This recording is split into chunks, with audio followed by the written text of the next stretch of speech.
যোৱা বছৰ আমাৰ প্ৰথম আমাৰ খুব সুখৰ খবৰ এটা হৈছে যে আমি ভাৰতৰ যি সৰ্বভাৰতৰ যি এটা প্ৰতিযোগিতা আছে স্বচ্ছতা প্ৰতিযোগিতা আমি 402 স্থানৰ পৰা 44তম স্থান পাবলৈ আমি সক্ষম হৈছিলোঁ। তাৰ বাবে গুৱাহাটীবাসী ৰাইজক আজিৰ দিনটোত পুনৰবাৰ আমি ধন্যবাদ তথা কৃতজ্ঞতা জ্ঞাপন কৰিছোঁ।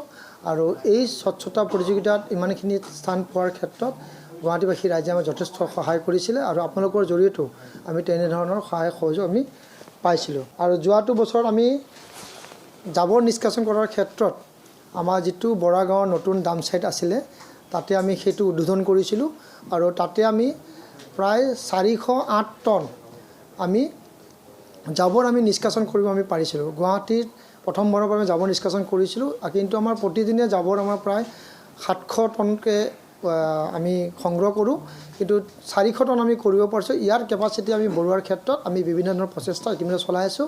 আগন্তুক 2026 বৰ্ষৰ সেইখিনি আমি কৰাৰ কাৰণে চিন্তা চৰ্চা আমি কৰি আছোঁ। আমি প্ৰায় 34,250 মানে 34,250টা আমি ষ্ট্ৰিট লাইট আমি লগাইছোঁ, য'ত এতিয়া ৱাৰ্ডত আমি প্ৰায় 80ৰ পৰা 90% আমি প্ৰতিটো ৱাৰ্ডৰ আমি লাইট আমি জ্বলাবলৈ সক্ষম হৈছোঁ।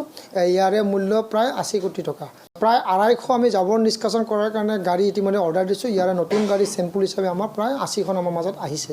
তো এই ধৰণৰ আমি ব্যৱস্থা আমি গ্ৰহণ কৰিছোঁ। 2026 জানুৱাৰীৰ পৰা আমি এটা আনুমানিক আমি এটা হিচাপ এটা কৰিছোঁ।